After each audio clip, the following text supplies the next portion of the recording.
I know. You should be or shouldn't be doing this. Yeah. That's not a good voice. So what's a good voice? You can do whatever.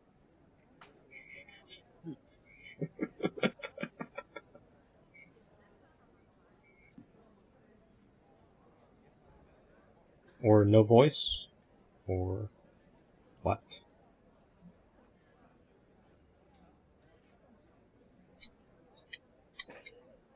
More questioning and more nuanced instead of like this pointing finger, like you should not and you should and ought and must and or that. Oh, injunctions. Yeah, less of these injunctions and more of a choice. Like I really like the pointer of heading to values, because that's important to me. But my values and not someone else's stuff that's embedded in all these injunctions I'm carrying. So more choice, more space in choice, more options. More options and more space. And then the critic comes up, though. So then you're answering the critic, which I think is probably easier, maybe, for me. To answer the critic? Yeah. Isn't he part of the superego? At least that's what I think. Well, the outer critic. I think I have more of an outer critic thing going than an inner. I'm realizing just now, this is just recently. More outer critic. Yeah. Is an outer critic better? You just need to learn how to scapegoat people and make them disappear with your toxic stuff.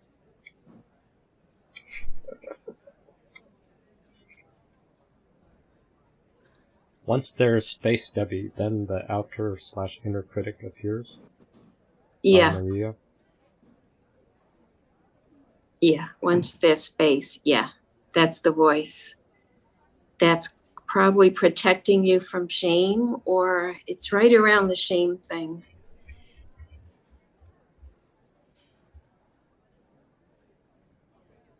Right around the shame. So there's a little space, and then to fill the space, you get inner and outer critic.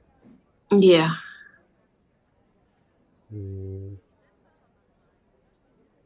What if the inner and outer critic is just a friend to keep you from being lonely? Yeah, it's like a shield. It's doing its job. Defense, a shield. Its job. Yeah.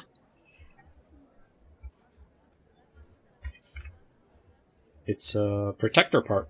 Yeah, it's protecting the shame, which shame is a shield too. Oh, shame is a shield. Is it like that 40-pound shield Brene Brown talks about it? Or is it heavier? It's big. Yeah, I heard Richard Grannon say develop a moral philosophy. Is that about the superego? I thought that was about sort of healing or... Well, that's correct. Developing values. It's not bad. I would usually, when I did superego before, I sort of said, toxic superego is internalized parent, internalized abuser, and the long-term goal is to connect to your conscience. But that's hard. Because if you create a moral philosophy that's based on your childhood wounds, never again, then you're still just creating another stuck in the past circle or loop.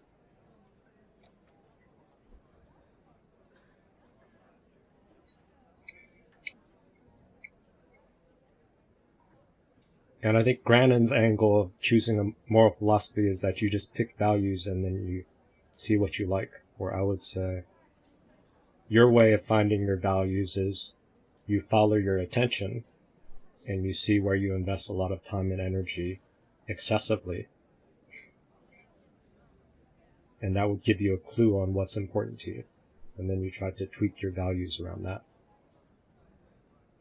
Or you do a lot of journaling and soul searching that tries to uncover the values that's already in your blood, or already part of you. So what's a toxified superego? Toxified superego would be... It was so much work. I wonder I was exhausted all the time. It was so much work. I wonder I was exhausted all the time. It was so much work. I wonder I was exhausted all the time. It was so much. So the challenge of talking about a superego is that your superego will take it over and make it more work.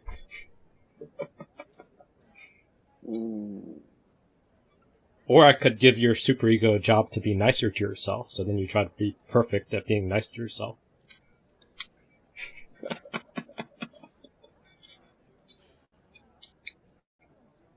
Because the superego is pretty tricky. That's where... If you talk about too directly, then you'll trigger a shame on shame loop, and then you'll fall into a pit of despair. Maybe. So I'm trying to label the negatives in advance to disarm the potential pitfalls, or to let you understand how train wrecks are nice. But what's a toxic superego like? You end up having injunctions on injunctions, so it's sort of like...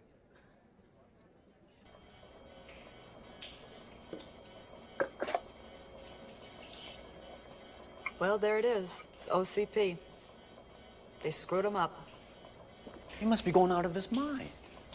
It's not as if he can just say no. They put all this nonsense into his brain. He has to obey. Take... Anybody recognize the movie? Was it the 80s or 90s? Yes, I think it 80s. is the RoboCop. Yeah, but RoboCop. That's the one where he's all. Yeah, it's the one where he's all airbrushed. This is the second one. Oh, look at that! At a higher the budget. second one.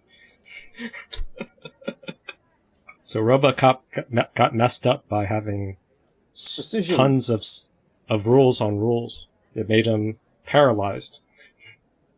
Just say no. They put all this nonsense into his brain. He has to obey. Take them out. All of them.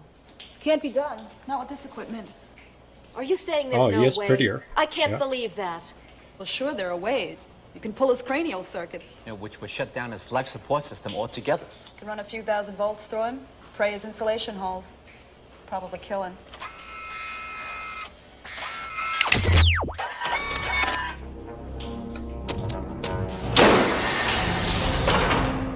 Damn, what's he gonna do?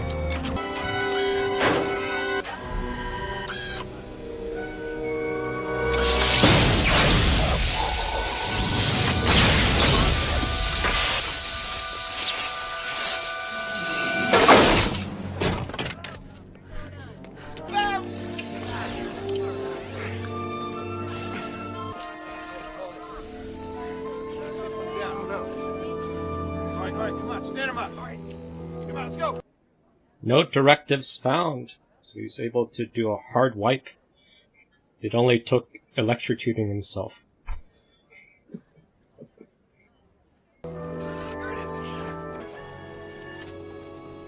Are we cops? What's bugging you, Murph? Kane. Kane's bugging me. So this is the challenge of talking about toxic superego, is that if you put more rules on top of rules on top of rules, and you're used to having other people give you advice and comfort you, validation, fixes. All you know is to operate from the superego. You don't trust any other way of interacting.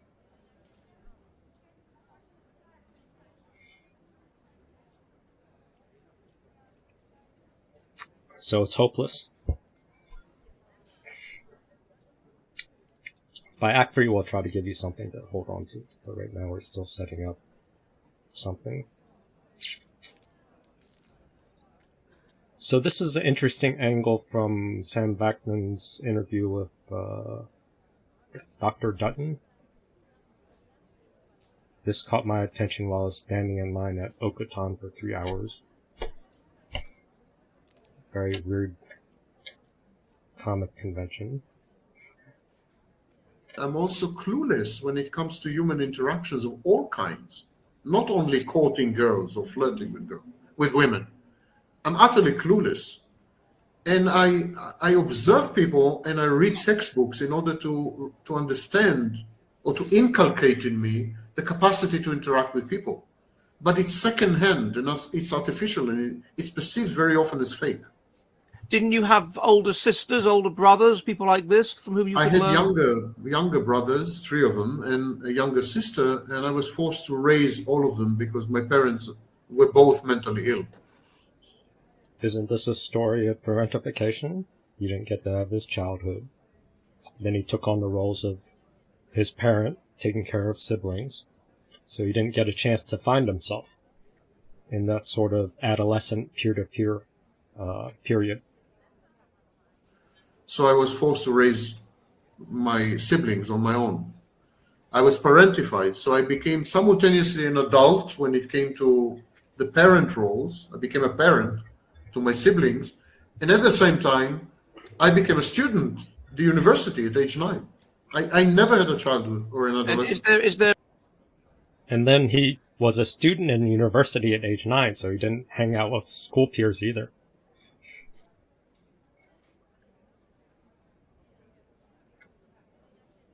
Could be a brag, but he also talks about the downside, I think. Research on what parentification, if that's the term, does to to psychology. What does it do? It makes you feel inadequate, but in a nutshell, it makes you feel that you have to serve other people and that you're never good enough. You're never doing as much as you should. Even Sam Vaknin. It's not just codependents who feel inadequate and are super slaves. So you become a people pleaser and you become subservient to other people.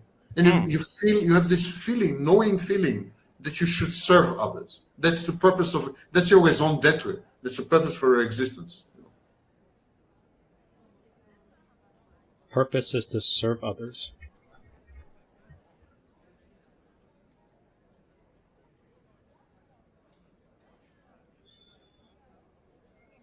So this is a challenge with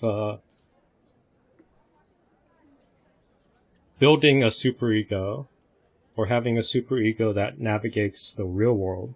I'd argue that peer-to-peer adolescence, where you navigate and merge into the social world and get outside of a parent-child relationship, that's a better ideal. That's the ideal. Adult to adult. But before you become an adult to an adult, you play in the adolescent to adolescent game. And then as you grow up as adolescents to older teens and young adults, you develop that social interaction of how to connect. Codependents, cluster Bs who continue with the parental one up, one down parent-child relationship. They continue that mask as adolescents, peer-to-peer. Then as adults, you continue that mask.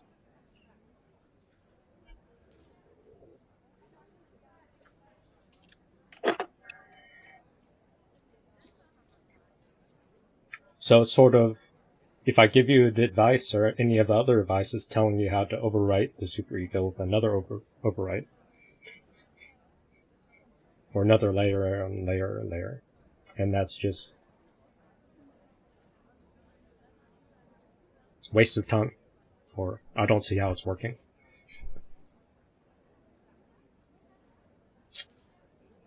So the key is to go back to the 80s, maybe. And since Debbie already opened up us with shame on shame, let's try to unshame shame. With some John Bradshaw. Has anyone read or researched or watched any of John Bradshaw stuff? He was on PBS like crazy all the time in the 90s. Right? And then we've forgotten John Bradshaw's work for some reason. And he was just used to have the simplifying. mobile. Yeah. He was everywhere. And he was simplifying a lot of the Gershon Kaufman and other shame research from the 80s. Now we have a watered down version. So let's see if this might make sense. This healthy shame is the permission to be human. It lets you know that you can make mistakes. So this is what's missing. Your healthy shame got covered up with toxic shame, your superego, your parentification, whatever pointers you want to have. You create a fake false self, and then your healthy shame to explore the world with hands-on learning, hands-on experience, good enough parenting to let you go out and risk and face death in the world and then come back and recharge. Your healthy shame is sort of stuffed down, thrown out, or lost somewhere. And you have this overlay of your superego, all these injunctions. And the superego's injunctions are just tiring because it's perfection. There was so much work. I wonder I was exhausted all the time. There was so much work. I wonder I was exhausted all the time. There was so much work. I wonder I was exhausted. There was so much work. So you just get lost in injunctions all the time. Thou shalt not. These are injunctions. Thou shalt not. These are injunctions. Codependency. Top down. You tell me what to think. Codependency. Top down. You tell me what to think. It's just order after order after order. It's just poking at your wound of not good enough. It's almost like people who have mental illness, they go to therapy, self-help, spirituality, and they just open the door like, tell me how I'm broken. Tell me how I can fix myself more. You're just going to different places to get extra validation of how broken you are. Or what else can you fix? It's just chasing after fix after fix after fix, or this isn't good enough, that isn't good enough, blah, blah, blah. Overlooking maybe an issue that your healthy shame that tells you that you're human and it's okay to be human, maybe that's missing. It's the opposite of any perfectionistic system. A family that has a rule that allows people to make mistakes and understands that mistakes are occasions for learning. My mistakes have been my teachers in life. And if you live life in a context where you can never make a mistake, what a terrible way to live.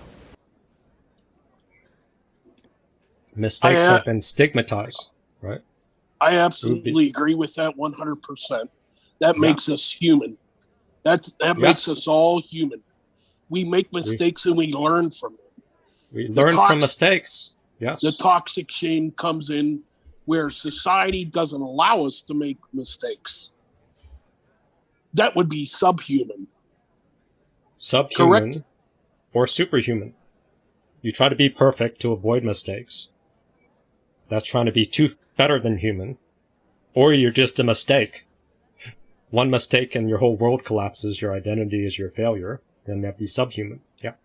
That would be the two extremes. Yeah. You live in the extremes of too good or not enough. And you're just never in the middle. There has to be a happy medium. There has to be a happy medium there. See, so that could be like a nice value system that your superego could would be closer to your conscience instead of a toxic superego, which is a perfection, get better, always get better, you're not better good enough, or the other side of you're the worst thing in the world and everything's hopeless. So that's the two sides of a toxic superego. Mistakes are okay. That would be your healthy shame. See, that's a life without any grace. That's a life of law. That's a life of rigidity and legalism. Grace is riding easy in harness. It's like it's okay to make mistakes. We know that human beings are going to make mistakes 15% of the time. 15%? Is that a high or a low number? I wasn't sure where you pulled 15% out of. But. To be quite oddly specific, I'll say that. I think that's a low number, to be quite honest. To be quite frank, that's a low number. 16.2 last time. Maybe if you own your shame and you have healthy shame, your mistakes might get less. Because you guess better. Or you learn your lessons. The percentage doesn't matter. It's just that the reframe is that mistakes used to be mortal, or mistakes had a lot of urgency. I'm not perfect, I must hyper-focus on the mistake. And then if you flip your perspective that mistakes are learning opportunities, mistakes are showing you what your limits are, what your skill level is. So mistakes are helping you learn your boundaries. Mistakes are helping you manage your expectations. Mistakes are helping you guess better. So you could have an expectation, or I might have an expectation that this is going to be a wonderful meeting. And then my mistake, if I fail, then I'll see my guess of what it would be like versus what happened. That discrepancy is a learning opportunity. But since I don't relate to people who have like a vicious superego that yells at them, I set an expectation that this is going to be a total failure.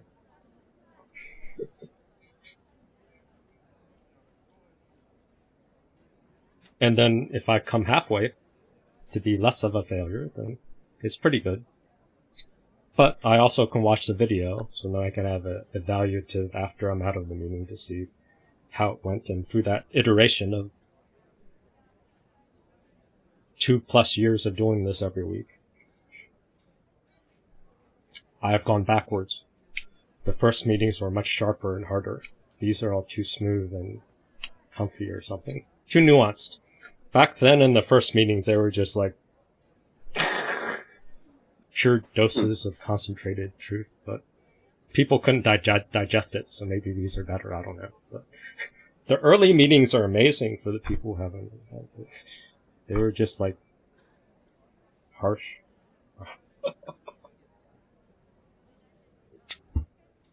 Back to Bradshaw. Or who's jumping in? Val? Yeah, so what made him amazing? Oh, I had the in-person back and forth.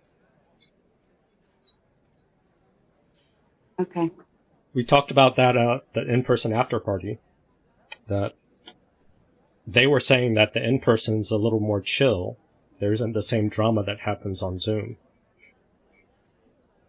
And they were speculating that sometimes, that maybe being on Zoom, people are pushed to posture a bit more. Because you want to be seen, and also because you're away from the camera, or you're away from the other people, you're not in their physical space.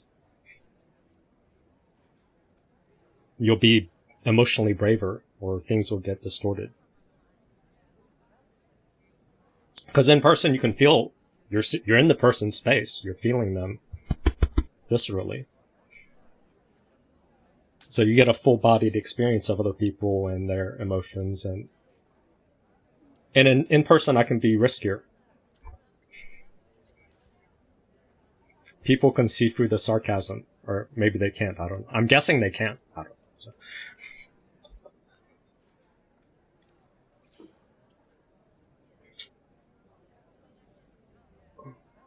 Because we're still communal beings. So eating with people, hanging out with people in person, that's naturally disarming. If this meeting was like 100 people and all of you people were yes men, I might build like a hubris type perspective. And then if there's anybody who disagrees with me, I can just erase you or answer the wrong question. Answer a question that I like. So it reinforces distance, doesn't reinforce in-person intimacy. It reinforces a superego, a false self, a performance instead of being real. Or I'm just getting stupider.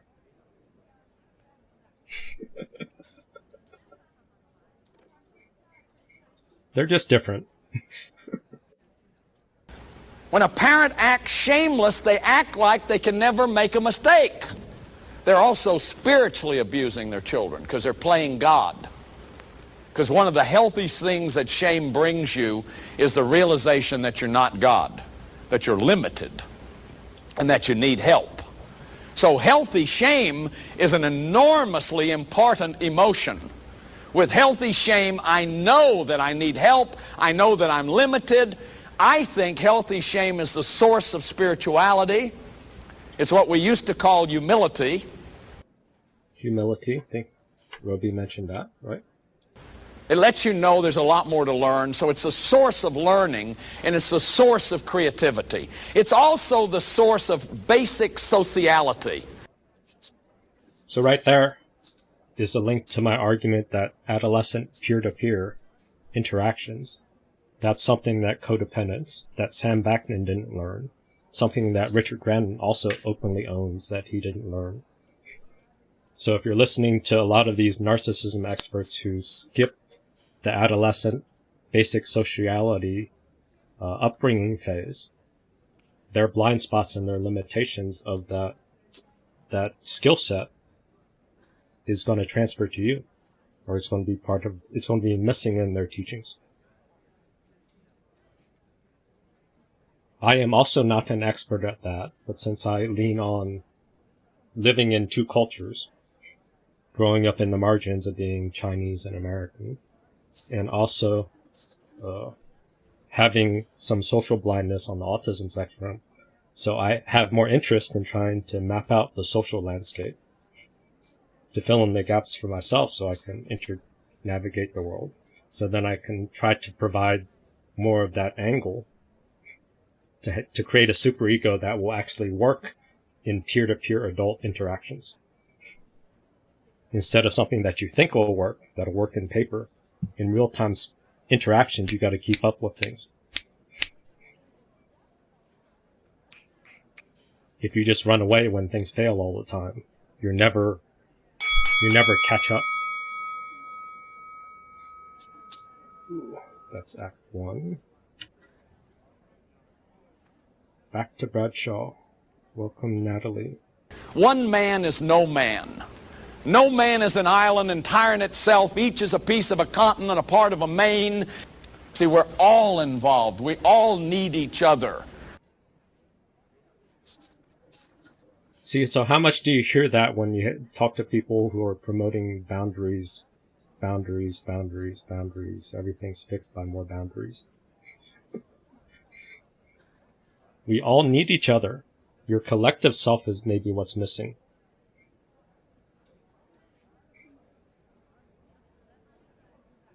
Or, first you need a good enough mother or a group to allow you to mess up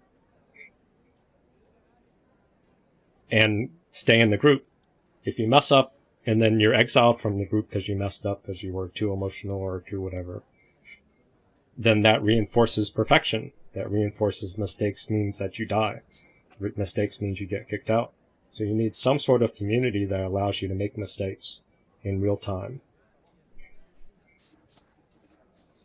And then come back. And then adjust and adapt. And then as you get better at making mistakes, then you learn how to have 15% mistakes that he was talking about. Then you can dive into a bigger social interaction of the real world, and you'll be able to keep up.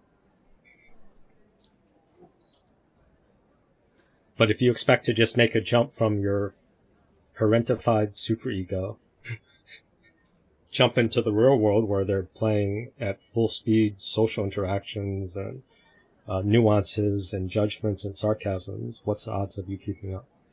They can't. Then that'll reinforce your toxic shame. Too big of a gap. Also, culture doesn't help you. So,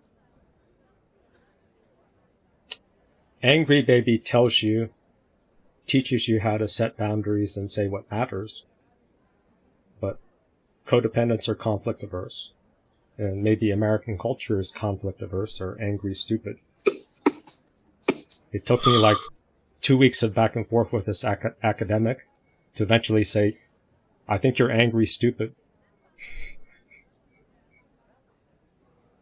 There's all this passive-aggressive languaging and jargoning to try to get stuff. Ultimately, I was able to get him to admit that he was angry stupid. I was using anger to try to get to the truth of things, and he felt like my anger was like reliving his childhood brother fights, bullying. So he's using all this academic language to be passive-aggressive and numb the anger, which meant we never got to any points. We're talking like all over the place. So we got him to admit that he was angry stupid, and this guy was like a Jordan Peterson fan, so you'd think they'd be the ones that are ownership and all that bullshit. But, so American culture might be contributing to our conflict aversion.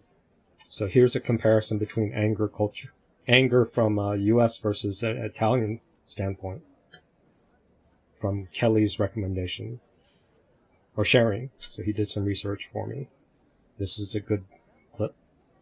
The way in which an Italian will explode with anger is very much like a firework.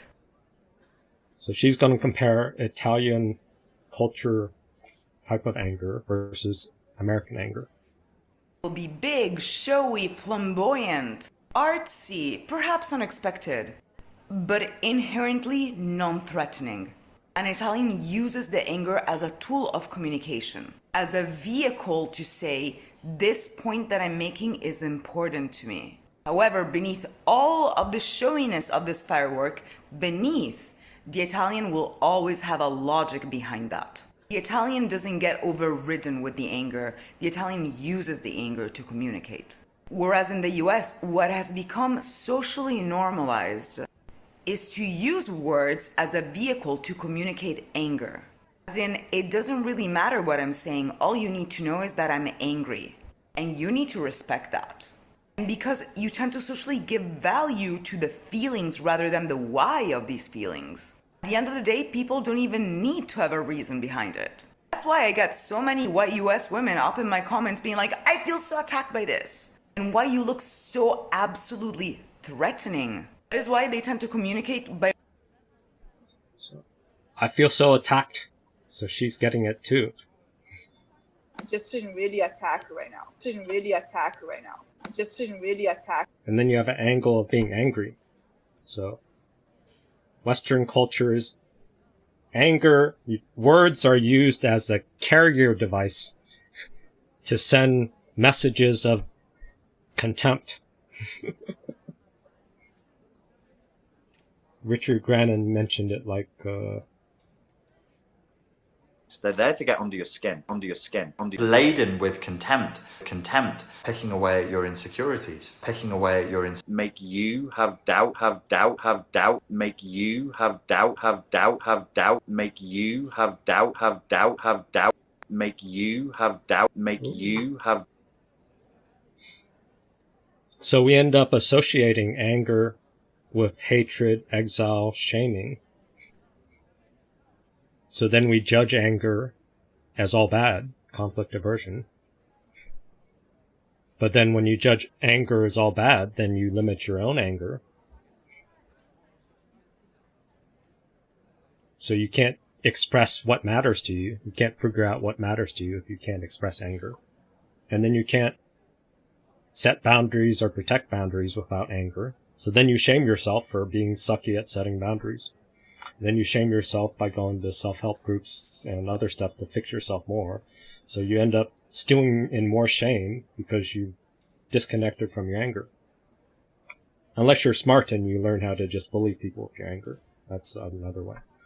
Repeating the same sentence over and over because That's a stonewalling. So you just hate a person and stonewall about your crap, your crap, your crap, and you just flood them and run over. That's sort of... Press it, push the button, press it, push the button, press it, push the button, press it, push the button, press it, push the button, press it. Then once you get what you want, then you can say... The minute that it changes, then life is perfect again. I don't even remember the last 20 hours. The minute that it changes, then life is perfect again. I don't even remember. Which is shame. You forget stuff, you cover over your behavior. So you're still actively using shame, but it's not to learn, it's to forget. You can use shame to recognize your mistakes and try to learn. At the flip time, you can use shame to cover things up, forget stuff. So shame is dual purpose. You can use it to uncover mistakes, uncover your limitation. Or you can use shame to cover up your limitation. Or you can use shame to shame someone else, to dump your limitation on them. That can work if you're good and you're fast. So shame is a very multi-use emotion. But back to anger. That's the difference between toxic shame and healthy shame. Healthy shame is remembering the lesson, remembering the fault, remembering the mistake. Toxic or remembering shame, to remember. Yeah. Or remember to remember. Start there. Because we usually remember to forget, or we're trying to forget. So you just have to remember to remember. They don't care about what they're actually saying. They just care to show that they're angry. But the best part is that once you call them out on their BS and show them that they have no reason why they're reacting that way, they do a full 180 and turn themselves into the victim. So that's the 1-2 punch of bullying. I will get angry at you, make a bunch of words, word salad as a carry device to show pure contempt at you.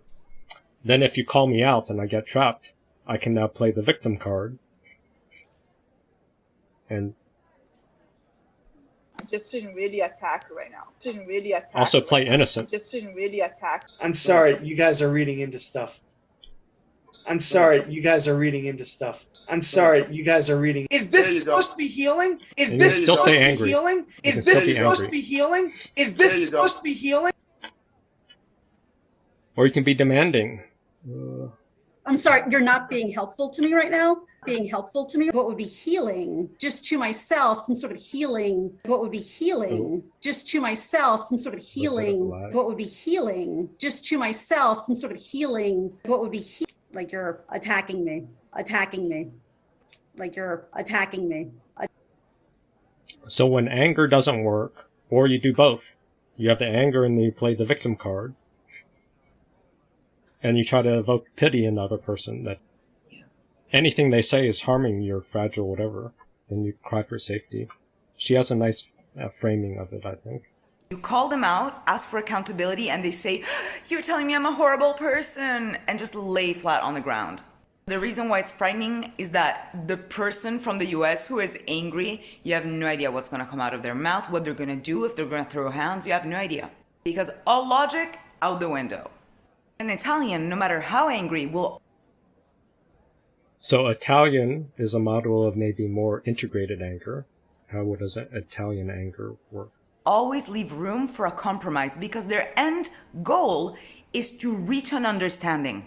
The end goal of an angry Italian is communication and understanding. But the end goal of a white US woman who is angry is to get whatever she wants, even if it's unreasonable.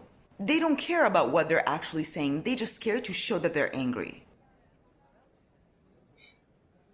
Actually, that's a good point. So what's the end goal of anger? What's the end goal of how we teach boundaries? Someone crossed your boundaries. Communication. You feel bad. You say, "Boundary crossed. Stop doing that. Or I'm going to leave." Isn't that a simple way of how most boundaries are taught? Set a boundary and then get compliance. Where's the understanding there? Boundaries is just anger and shame. That's toxic. That's how boundaries are being taught. Step back, comply, or I'll leave, or I'll get angry at you.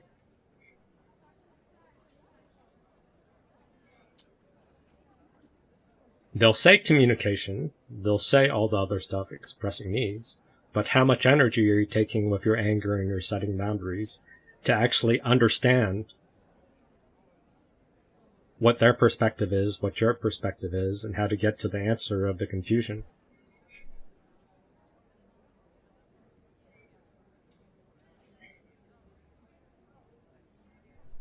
Like we're both rushing to get this last piece of chocolate. And then we can frame it, me or you, chocolate. And then we can fight to the death and have a boundary, whatever. You're my obstacle, I want the chocolate. And then the other person said, I'm the obstacle, and then we just fight for that. Or we could talk out our anger and say, oh, how much do you want the chocolate today? Or we can trade, or we can say, do you want to split the chocolate half-half right now? Or you can say, you can have the chocolate now, I'll get a coffee, or I'll get some ice cream. But if I just stay at my boundary and say, fuck, I want the chocolate, and you stonewall and say, fuck, I want the chocolate now, and that's all the conversation is with the anger, who gets the chocolate? Who gets their boundary met? It's unnecessary conflict because you guys just can't talk out the need.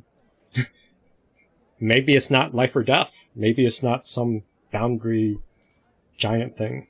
Maybe there's no danger. But that would be boring. Maybe. Chocolate wasn't the best example.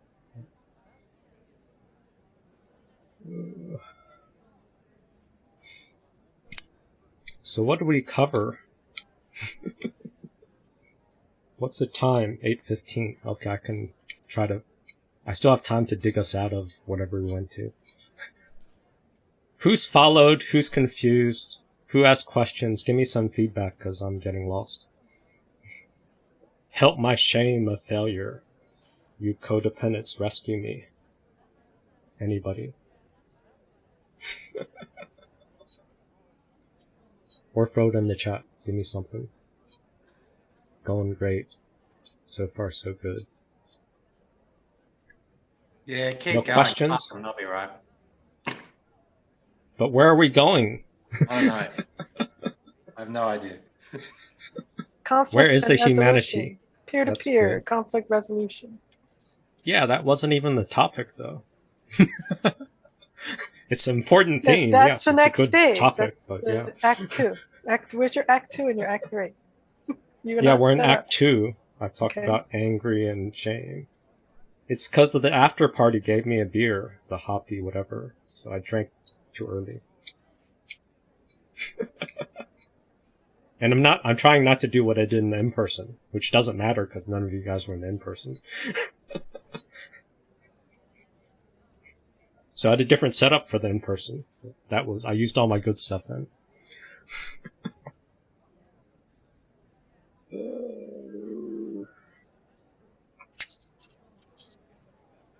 Okay, let's go with playing God then.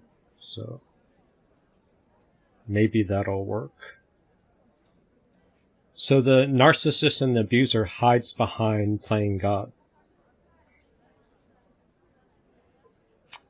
And to simplify, God is omnipotent, omnipresent, and omniscience. So the abuser hides behind all-knowing. I know all. That's usually semantical games. They hide behind all-powerful, so they'll get cheap wins constantly. And that'll create the illusion of always winning or being powerful. Or they learn control techniques. So they learn reactive abuse. They learn dog whistling. We talked about that in person. So they're hungry for control. That's all powerful. And they develop sadistic supply. So they like beating up on people, and they get supply because it gives them a high. So they feed off the all-powerful. It'll make your mind turn. It'll make your head spin. But with the narcissist, we're sitting there like in our heads like, yes, how powerful am I? It'll make your mind turn. It'll make your head spin. But with the narcissist, we're sitting there like in our heads like, yes, how powerful am I? And then the all-present. So how does a narcissist or an abuser use omnipresence to con you? Or how do they create the illusion of all being everywhere?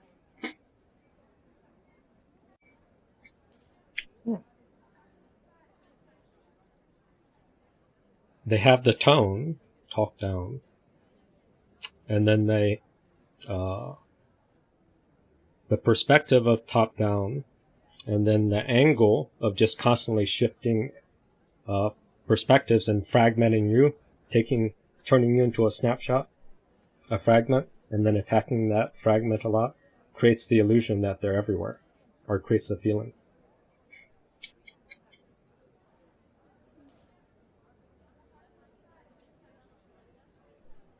So all these three things is the shell game. So the shell game has a trap. If someone plays God, they're putting themselves one up. And when you put yourself one up, they have to sort of deliver on all these things, so they're constantly scrambling to make sure they're keeping this illusion up. But the missing element of this illusion is consistency and immutability. How consistent are narcissists? They're the most consistent person in the room. They're the most, from what Dr. Romney said, they're the most consistent people on earth. Consistently with their patterns, yeah. Yes. But their positions are consistently shifting.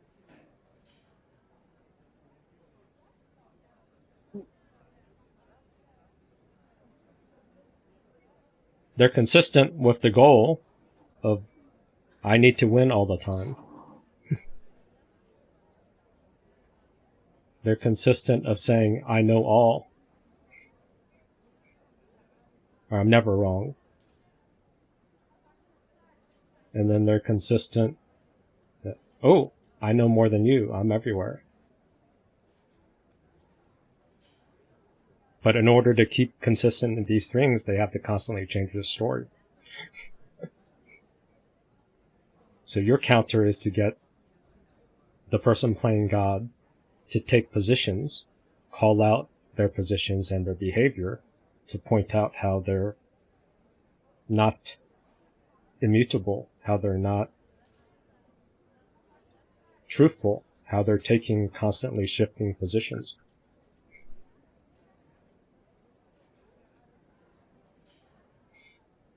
Because they can forget their old position, then they gaslight you and say, I said something different back then. So then they're consistent based on their gaslighting. But if you call their behavior, their defenses, which are consistent, and you point it out, then they get trapped. This is a tricky point. It was easier to describe in person.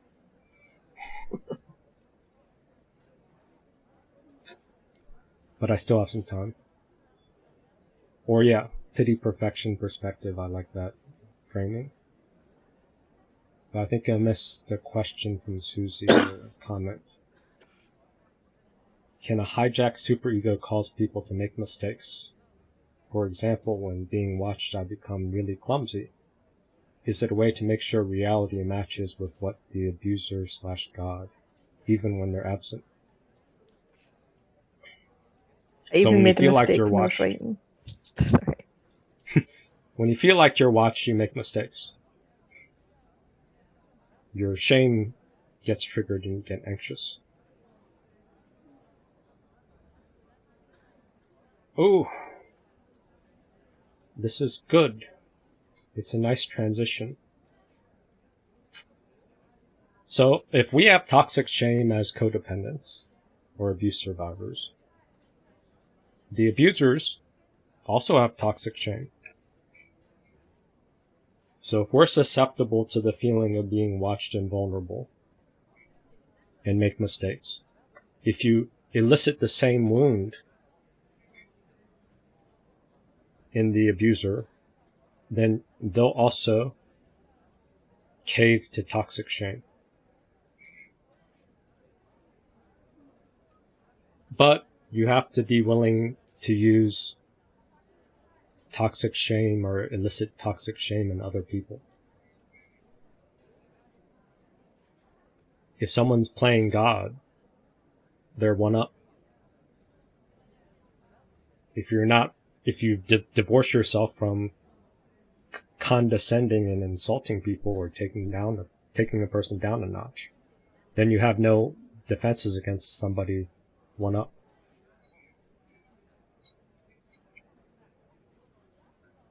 They need humility. If you expect the rest of the world to take them down a notch, they're doing hit and run all the time. They never stick around to get humbled. So only you who know them needs to do a service to the world by taking them down a notch, humiliating them, embarrassing them, shaming them. Once you open the door to have the permission to do that, then there's different ways of how to do it. But right now, your injunction of saying shame is bad, conflict is bad, whatever rules that you might have, if you don't reconsider that, then you're stuck.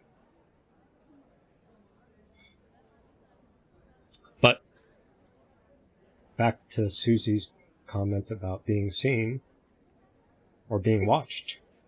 The magic is breaking the fourth wall, which is a hard metaphor, but for some reason I like it. De-individualization. By being thrown into a crowd and slapping on some creepy masks, the audience members have stopped behaving in a way that is socially acceptable and instead just act totally selfishly. You're free to interact with them however you like, because you aren't really interacting with anyone. It's just pixels or ink, which is what makes breaking the fourth wall and breaking that anonymity such a bizarre sensation. So I'd argue and create the metaphor that abusers are hiding behind the mask of moral authority, playing God, or playing God's servant.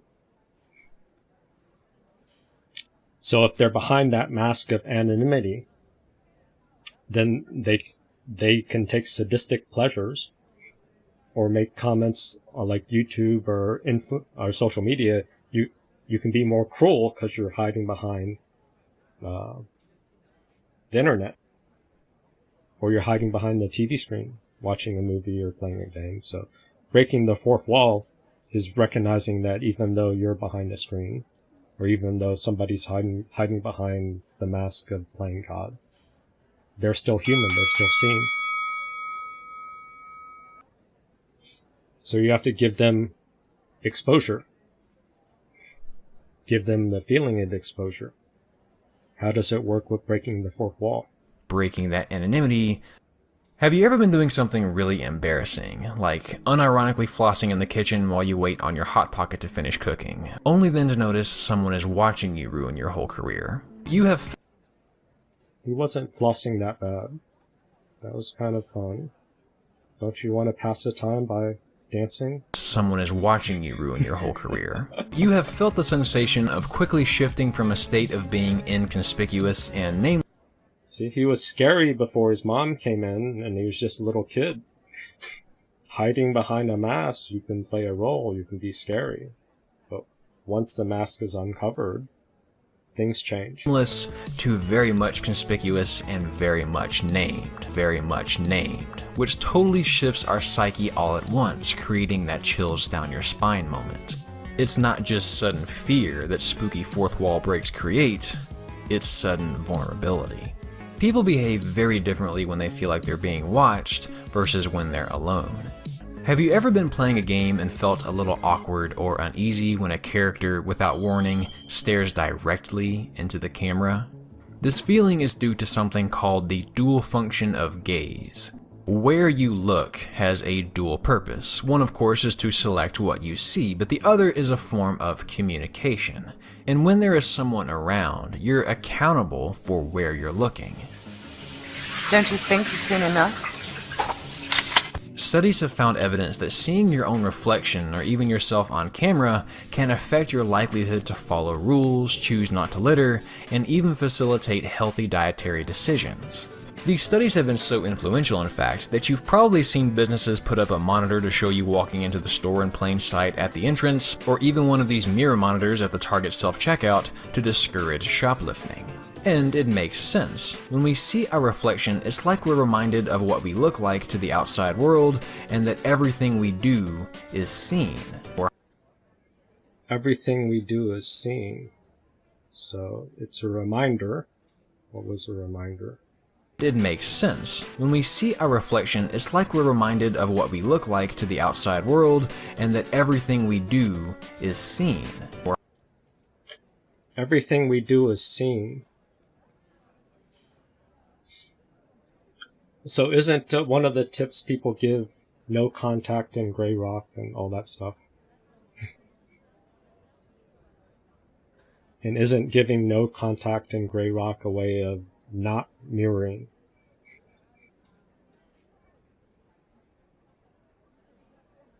But if you want to balance out toxic shame, shouldn't you also have over-reflection, hyper-reflection, hyper-mirroring, in addition to no contact and leaving and not reflecting?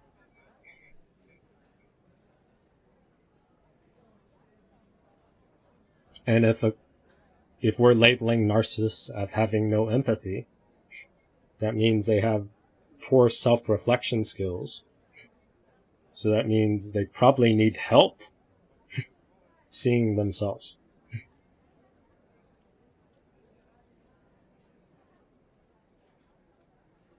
So learning how to gradually dose back mirroring and reflection and tweaking it would even the playing field. They also mirror, but they do it more based on power. That'd be like this style, I think. I think one of the things that's easy for a narcissist to do is mirroring. So someone brings up an issue and you respond with the same issue back to them. This is something that I've done a million times and that I still struggle even today to do that. Like even like yesterday, like I still struggle to like mirror it back to the person. So like an easy example, my wife would be like, well, you know, you're just not my safety. I don't feel comfortable sharing anything with you. Okay, well, you're not my safety either. I don't feel comfortable sharing anything with you. Like, this is why we're here. Like, it's your fault for getting us to this place where, you know, I'm not safe. I don't feel comfortable talking to you and telling you things like that. Some of this. That's the victim card.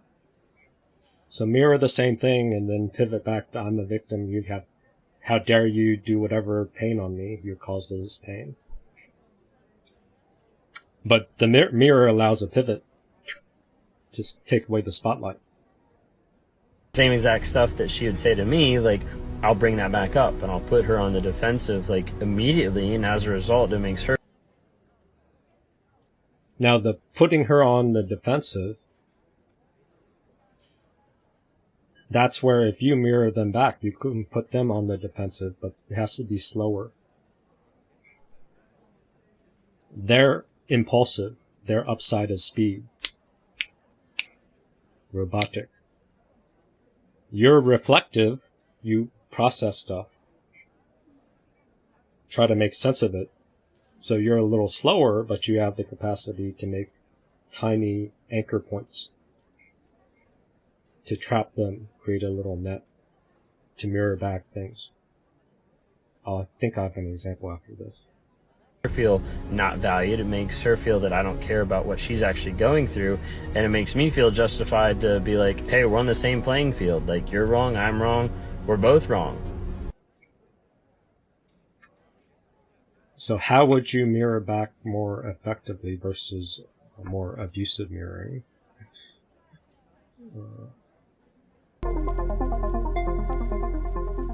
If someone was coming at me in a very confrontational manner, let's say in a business setting, they're going to have a problem with my price. And so they might say, your price is too high. And I would say, my price is too high? Yeah, well, you know, we can't pay that. You know, we've got a limited budget. And I might say, you got a limited budget? Yeah, well, you know, we've got other things that we have to worry about. There's a lot of things that we're trying to accomplish here. Other things you're trying to accomplish? And they're going to go on and they're going to elaborate. And they're going to give me context. This is what you want. You want context. If the person's angry and they're dumping angry at you and they don't have the language to actually explain what their anger is about, you want to pull as much info from them to get understanding of what their need or what they're seeing in the obstacles, get that articulated. But if they're angry at you, or anger, whatever, and then you want to say, my need is more important than your need, then you get into a need battle without getting them to explain their position, then the fast person wins. That's their game. You're the slower person, so be invisible, hide your need right now, and just keep them talking and mirror back what their stuff is, and just play dumb, play Columbo, and get context, get information, get understanding, be the bigger person. You'll like yourself more. A little harder at first, but as you end up being the better person, you'll see the world reflects better at you. Interactions will work better. Give people a chance to prove themselves that they're bad or good, and then once they prove themselves as they're bad, stab them in the heart. And they're going to feel like I'm working with them. They're not going to feel me fighting. You know, it takes two to fight. I'm going to change this wrestling match into a dance. And if I refuse to engage in the wrestling, but I still want to engage, then that changes into a collaboration almost immediately. The next time someone's being confrontational with you, try a mirror. Use a great tone of voice, genuine curiosity, mirror them a few times, and see if they don't change their tune.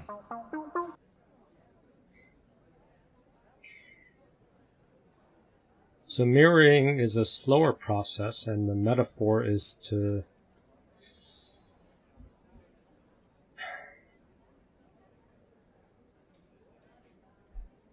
if you're chasing, you're losing. That's usually a pretty general principle.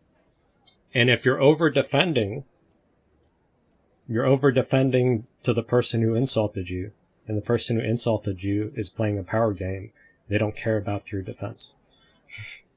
They're just making shit up to try to piss you off and get you overreactive. But it is natural to defend yourself. I deal with it on YouTube when people attack me, so it feels like my character is getting assassinated, but no one reads. The audience doesn't care. And they don't care. So your energy to try to defend yourself is just wasted energy. Because you want to be heard and seen by them, because they assaulted your character, gave you an absence wound. But if you defend yourself, you're giving them the spotlight that you want their opinion. You want their approval. So fuck their approval. Go after their throat. You want their air. You want to murder them. Be more exciting.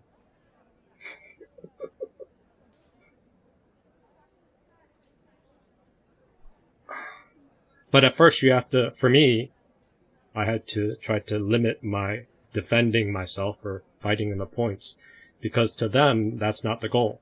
They're just making points up to poke and just exaggerating and lying to try to elicit reactive abuse, to get you to overreact, to get you defensive.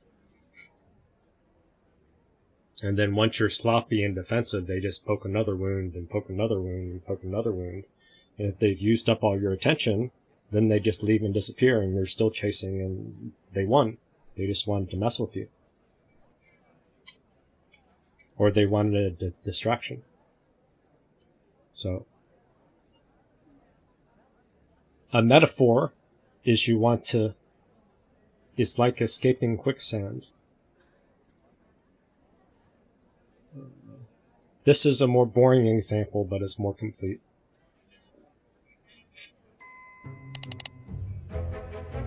The music isn't really perfect, but the cartoon is good.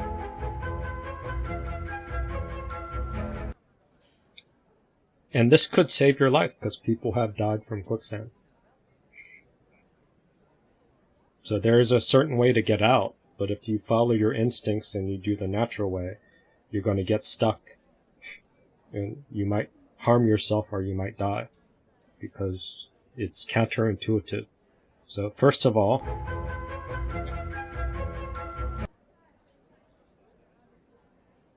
try not to panic. Try to see the bigger picture. Try to remember the video, which said it's impossible to drown. Though if you tried really hard, maybe you could. Because I think all you have to do is stick your head down there and keep it down there and you drown, so I don't know. That's kind of a stupid... It's probably hard to drown, but impossible is it's the exaggeration, I'm guessing. I'm not going to prove it. Unless you give me someone to prove it. So give me someone to prove it, I'll drown them. But then there's consequences, so fuck. Yeah, this is...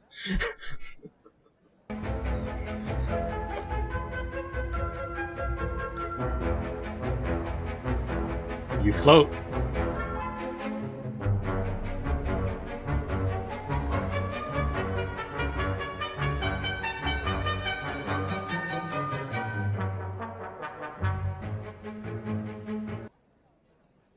So because of its density, if you remember the pointer, humans only sink up to the waist. So trust this random video, which might be lying, that tells you aren't going to sink to your death. Even though movies probably show you sink to your death. So, which is right.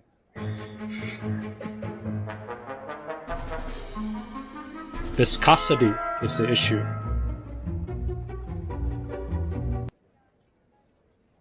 So toxic shame is very viscous. It's very dense. It's very sticky. So if you fight toxic shame with anger and agitation, it makes the toxic shame stickier.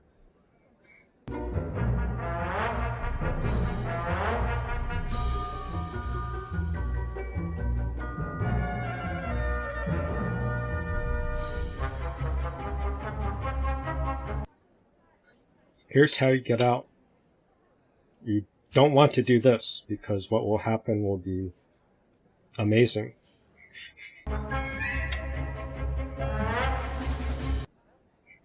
If you ask someone to pull you out and they're a super weightlifter, they'll dislodge you and cut you in half, which would be a fun train wreck. That'll happen.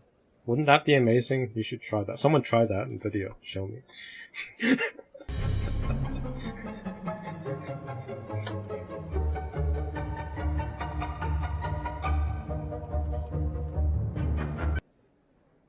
So wiggle your legs and find your footing, or expand your footing. Start there.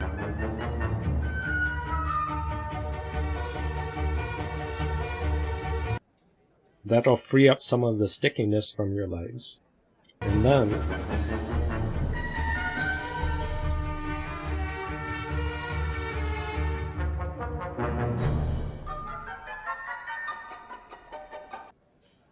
Distribute your weight horizontally. Find anchor points. Mirror back their context. Get your context. Have a broader connection with reality. Stop arguing single points. Arguing single points favors the person who lies. It favors the person who has stronger emotions.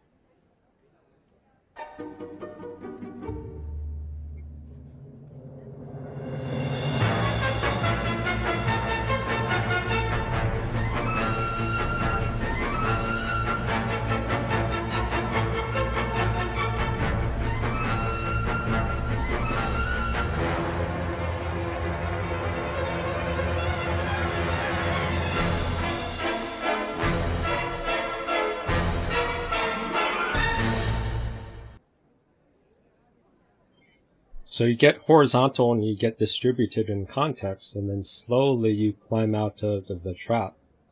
And then once you're out of the trap, now you have the context, and now you can tar baby the opponent.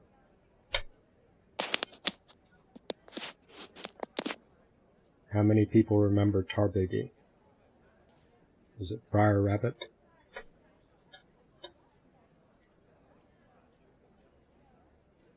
So first you have to get stable, so you don't fall for the trap.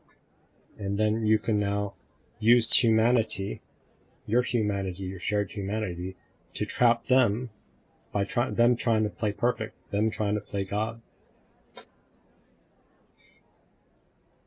Tar baby. Till by and by, he spied that tar baby. Then he sing out, "How do you do?" Brer Rabbit wait for the tar baby to say, "Fine, how are you?" But the tar baby, he don't say nothing, and Brer Fox, he lay low. So, Brer Rabbit tried again. "How do you do?" But the tar baby ain't saying nothing. Then Brer Rabbit scratch one ear with his off behind foot and allow he gonna find out why he can't get no answer. So if the abuser is trying to pull a reaction out of you, reactive abuse, you mirror back what their position is, and you stay neutral, indifferent, then they're going to try to keep poking. They're going to keep coming back. Then he says he, "Whoa, what's the matter with you? I said howdy. Is you hard of hearing? I said howdy." But the tar baby, he don't say nothing, and Brer Fox, he lay low. "Oh, I hope he hit him. I hope it works. I sure hope it do." So Bear Fox did the trap, created a tar baby. Brer Rabbit 'low it's up to him to teach the stuck-up stranger some manners, and he said, "Look, if you don't say howdy time I counts 3, I'm gonna bust you wide open." But the tar baby, he don't say nothing, and Brer Fox, he lay low. Be quiet, don't make no noise. Shh. So Brer Rabbit, he start counting. 1. But the tar baby ain't said nothing. Brer Fox lay low and chuckling his stomach. 2. But still the tar baby don't say nothing. Brer Fox, he lay low with the fidgets. 2 and a half. Shh. 3. Yeah. Turn me loose. I got it. Turn me loose, I'll poke you again. Let me go. Brer Rabbit, he push and he pull and he heave and he haul. He kick and he squeal and he blubber and he bawl. But the more he thrash around, the worse off he get. Till he's so stuck up he can scarcely move his eyeballs.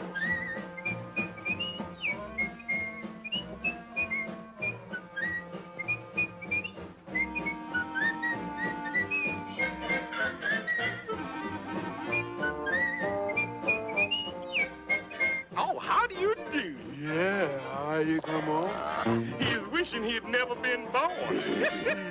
About you and me. Well, Brother Rabbit, you... So it's a slower process to create a tar baby. You're using shame to bring them down a notch into shared humanity.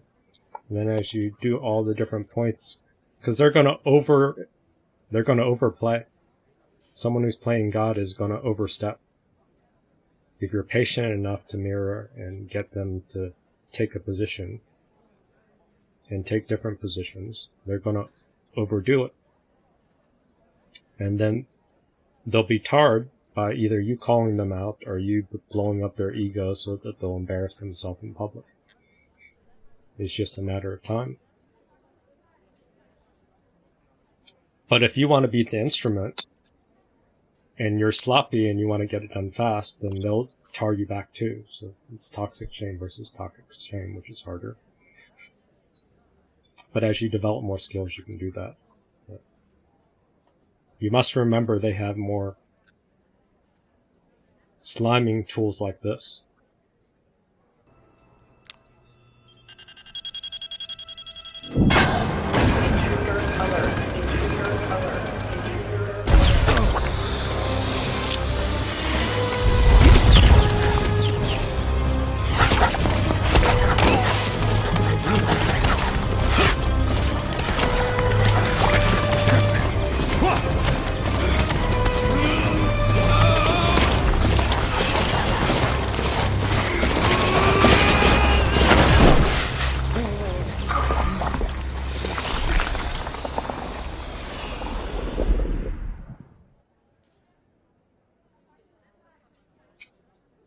Because they fall back to tone policing. I was policing her language and her Yes. own judgment, and her Yes. own judgment, and her Yes. own judgment. And they're good. They Trying to throw you off the point. Trying to throw you off the point. Trying to throw you off. They'll keep trying to shift it. They'll keep trying to shift it. They'll keep trying to shift it. So you have to sort of stay on point and stay level and slowly set the tar baby and the sticky points, point out their behaviors, call it out. Let reality be the enforcer. Let the collective group be the enforcer. You try to do it yourself too much too fast, then it's risky, it's dangerous.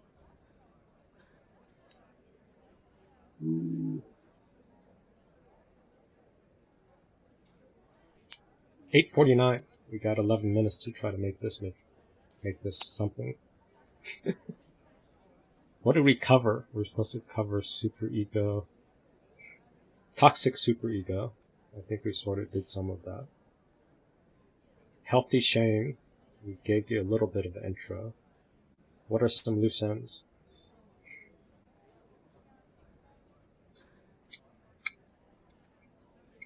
Tar baby, cutleries, and devour.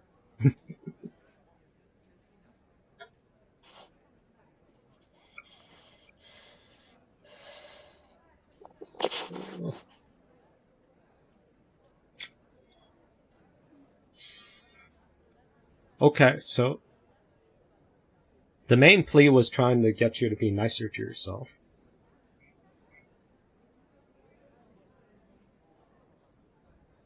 So, I don't know if this will sort of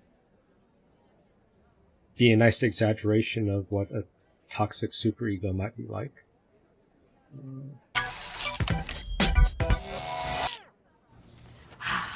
This is it, guys. This is my year. This is the year I finally become more organized and less anxious. Good for you. I think my goal for the year is to stop letting people interrupt. I've got a whole system, and it all starts right here. I write everything down in this journal, everything that might be clogging up the old brain. Ideas, goals for the year, shopping lists. It all goes right here in one convenient color-coded location. Wow, there is a lot of stuff in here. Oh, yeah. Don't you worry that the important stuff will get lost? I'm one step ahead of you, Zach. That's why I also have this to-do app. It tells me everything I need to get done in the day in case it falls out of my brain or my journal. Update journal. Oh, see? There's my reminder to update my journal. This thing has really kept me on the ball, especially now that I need to spend 2 hours journaling every day. Edit script. Oh, there, gotta do that too. This all sounds pretty stressful. Yeah, it is. That's also why I downloaded this meditation app. Did you know that just an hour of meditation a day gives me the energy I need to catch up on all the work that piled up while I was meditating? It's true. Pay meditation bill. But isn't that kind of counterintuitive? Yes, it also sends me a reminder every 5 seconds to breathe. Breathe.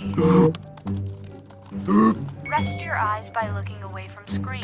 Trap, I gotta be honest, it feels like these systems are stressing you out even more. I thought the same thing, and that's why I bought this fidget cube. Another tool. No. Yeah, it's a little tiny cube with a bunch of little buttons that don't do anything, and little wheels and gizmos and stuff. It helps me relax. It's kind of like doing work, but it doesn't do anything. How much did you spend on all this? I haven't had the courage to look, but it's all here in the journal, okay? So it's worth every penny, because if I didn't buy all this stuff, then how could I relax after spending money on all this stuff? Reorganize journal. I gotta do that. It's getting a little out of control in there, guys. I think I gotta rework the whole organizational system. That'll help me relax. If you say so. I do say so! I do say so, Zach! I can finally relax because of all these things! And because of my calming fragrances and my ergonomic chair! I can finally relax now, Zach! If it helps you, then I guess that's what's important. Don't you ever fucking interrupt me. That's what's important.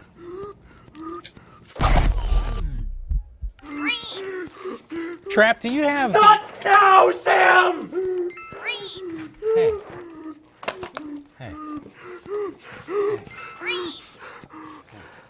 Human contact. That's what he needed. Not 50 different tools. Hi, it's Mike Trap from college. So that's just trying to use shame and humor to try to disarm some of the toxic shame. This also is trying to disarm some of it. They refuse to tell you hard truths. They enable, encourage, and say what they think you want to hear. When it comes to friendship, we have a lot of weird messages about what a friend should be. They should have your back, no matter what. A good friend won't spill all your secrets. If it's 3 a.m., they pick up the phone and help you bury that dead body. Oh my god, you guys, we're gonna get an early start to brunch. Oh my god, mimosas! Bottomless mimosas on me, you guys! Bottomless. Shut up! But I think a lot of the messaging around friendship is just wrong. Contemporary ideals of friendship insist that a friend should be a blind cheerleader, which can do way more harm than good. The cops found my phone at the scene. What should I do? Should I lie? I should lie, right? They said if I'm linked to the crime, I'm facing life in prison. Well, homegirl, you know exactly what it is to be the best you, and that means being who you really are. A murderer and a liar. So absolutely say fuck off to the truth, justice, the consequences of your actions, and all of that. Lie, lie, lie, lie, lie. Go ahead now, lie. Fucking sing. A blind Validation with no judgment. Isn't that what that is? Cheerleading? cheerleader is someone who is incapable of being a real sounding board. They enable, encourage, and say what they think you want to hear. They refuse to tell you hard truths. So they offered me a plea deal if I rat out Melissa. I know I'm the one that stabbed the guy, but I'll only get parole if I say she did it. We look exactly alike, and our fingerprints are the same, so it's an easy out. I should take it, right? Homegirl, if you want to be a backstabbing bitch, you should totes go for it. Backstabbing bitch! Backstabbing bitch! Hey! Absolutely compromise your moral ethics, loyalty, integrity, sisterhood, and everything else. Okay. Okay. Yeah. What you need in a friend is a co-historian. Someone who will check you when it's needed. Someone who supports you. This is what's missing. Co-historian. That'll help you navigate the world. But also encourages you to take accountability. Guys, I'm gonna be honest with you. It's not looking good. Right now, you're accomplices to murder with obstruction of justice. If you ask me, you should plead guilty and serve your time. But we didn't kill him. And Anna promised us bottomless mimosas. See that pivot? Accomplice to murderer got equivocated with bottomless mimosas. What, are we supposed to say no to bottomless mimosas? See? They won't plead guilty. No, they won't. Hey, they won't plead guilty. No. You need to shut up and sit down. Why do you guys even listen to her? Not only does she just say yes to whatever it is you say and feel, she's the reason you're here. Enabling. The cheerleading enables Stonewall, and watch them try to shame her, and still she holds the cheerleading enabling Stonewall. She stabbed him 19 times. Kevin deserved it. Look, if you want my advice, which clearly you do because I have a collared shirt on, so I'm your legal counsel as well as your co-historian, you still committed a serious crime. You chose to bury Kevin Wynn in that crawl space and toast over his dead body with mimosas. Bottomless. Bottomless. Mimosas. Bottomless mimosas. Hey! Shut up, Anna. I can't listen to you anymore. You don't care about our well-being. You don't care about helping us. All you care about is cheering us on, no matter how detrimental it is. We could ask if we should do meth and you would probably say yes. Meth, meth, stick a needle in your arm. Meth, meth. That's what I'm talking about. We can't be friends anymore. We don't need a blind cheerleader. We need a co-historian. Someone who will tell us the truth, even when it's hard. And who wants us to live our lives with integrity. She looks shamed, right? Will she own anything, or will cheerleading Stonewall continue? Who gives it to us straight. And who isn't a murderer. I understand. End our friendship. End our friendship. Hey, end our friendship. They enable, encourage, and say what they think you want to hear. So if you're in an environment where people are enabling weakness, enabling avoidance, cheerleading nonsense, cheerleading insights that aren't skills, you're being reinforced to go nowhere. And if you're also one of the people that are giving blind cheerleading, that might be a social strategy, but it's only going to go so far.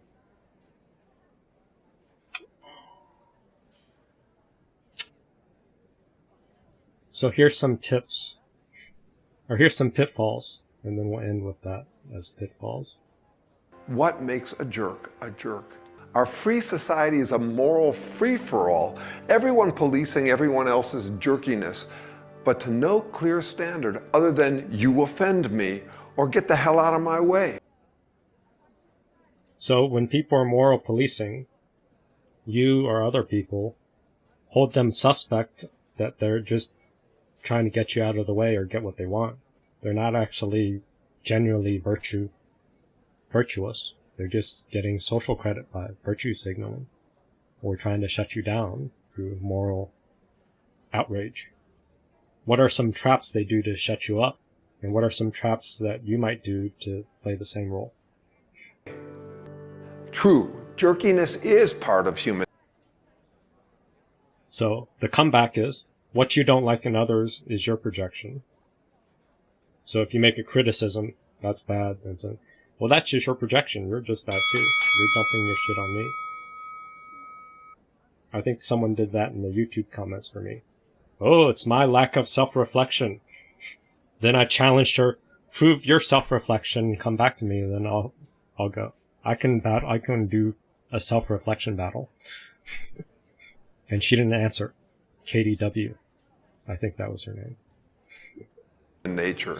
It's in all of us. Still, automatically assuming that if you spot a jerk, you're the jerk just enables them. Jerks respond to every challenge with variations on, I know you are, but what am I? You don't want to feed That's the argument. I know you are, what am I? It's just a playground counter. that by saying, yup, it's me after all. You shouldn't be judgmental. This is common. Don't be judgmental. It's common in spiritual circles. It's itself a judgment, and funny, you never hear don't be judgmental when people are complimented. There's no escaping judgment. You just want to judge well, and sometimes that means judging someone to be a jerk. Yes, if I don't give people blind validation, then they start judging me or giving me hints. Where's my cookie? Where's my cookie? Where's my cookie? More hypocritical advice, since name caller is name. Don't name call. But that's name calling the person calling them out for name calling. So. Name calling.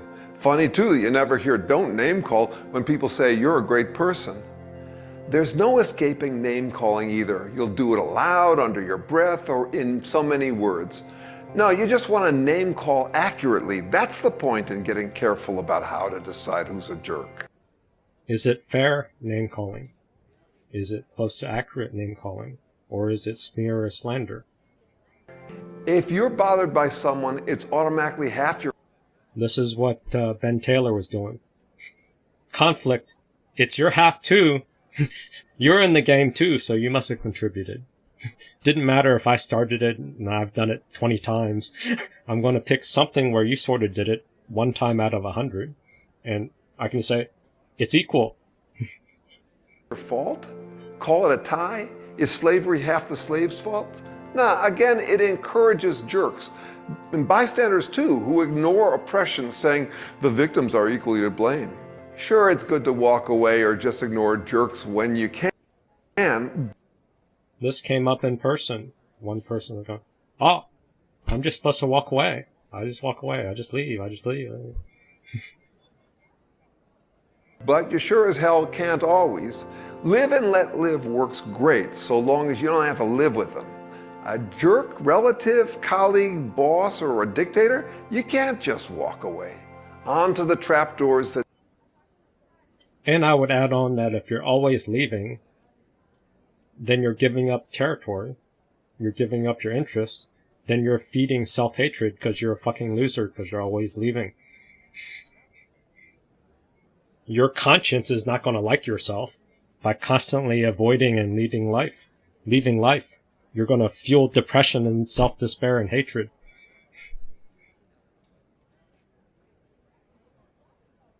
Make it all about them. He's a jerk because he did this, that, and the other thing. Listing your litany of grievances focuses on symptoms. Do they add up to the person being a jerk? Maybe, but how? That's the question. This or that person did one thing, therefore they're all bad. Demonizing them. That's the other side of superego projection, where someone's too perfect. You can also just say one bad thing, they're all bad. Decide someone's a jerk because they lied. Well, we all lie. Lying, which goes by other names when we like it, being tactful, diplomatic, keeping a secret, has its place. Or try, she's a game player. Again, we all play games. We say, I hate game playing when we're annoyed with games that hurt us, but that doesn't mean we don't play them. We're all quick to call something a fatal flaw, but we also live by these supposedly fatal flaws. A narcissist, a psychopath, such terms make our subjective impressions sound like objective medical diagnoses. So this is the modern thing of psychologizing, and then using different labels as high-level name-calling. But the people that might tend to do it faster... Just calling a spade a spade. It's not that simple. Yes, there really are narcissists and psychopaths, but far fewer than diagnosed. Indeed, being quick to diagnose unsatisfying people as narcissists is just what a narcissist would do. And getting serious about the... There's danger everywhere. I see narcissists and bad people everywhere. Those are always fun new people. Question. What makes a jerk a jerk? What makes a jerk a jerk? That's another way of saying seek understanding. Seek context. Seek communication. Every mistake is an opportunity to learn, to grow, to connect to your healthy shame, to connect to your shared humanity. You connect to your shared humanity will guide you to healing and growth. And it's a great counter to someone who's playing God. I'd rather take the side of, I'm human, I'm broken, I might fuck up. I'll let you be perfect. I'll let you do all the hard work while I throw tomatoes and laugh at your problems, or just give you more challenges because you want to play God? You want to decide? Okay. I'll let you tire yourself out. I'll let you embarrass yourself. That's an easier role. I have time and patience on my hand. You might get the cheap wins now, but you're just going to end up falling on your face. Just a matter of time.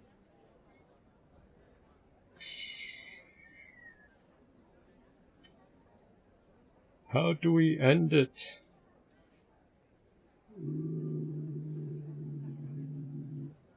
The time has come for this cookie.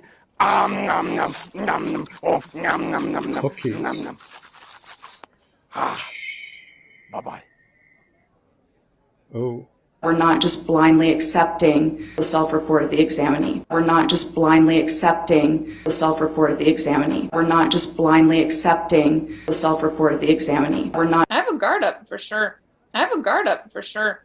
I have a guard up for sure. We're not just blindly accepting the self-report of the examinee. Shamed for being curious. Shamed for being curious. Shamed for being curious. Shamed for being curious. Shamed for being curious. Shame.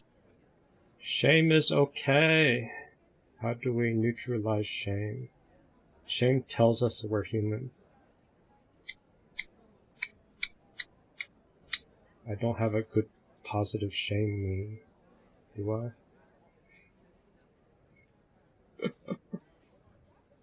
Oh, maybe this is it.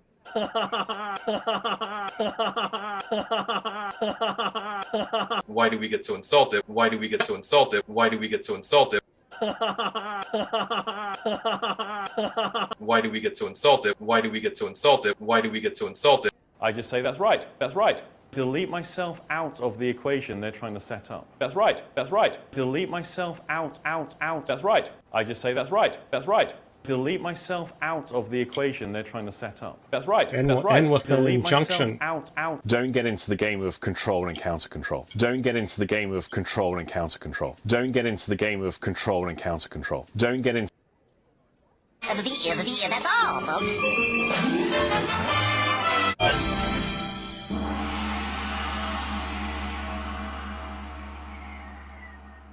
What we've got here is failure to communicate.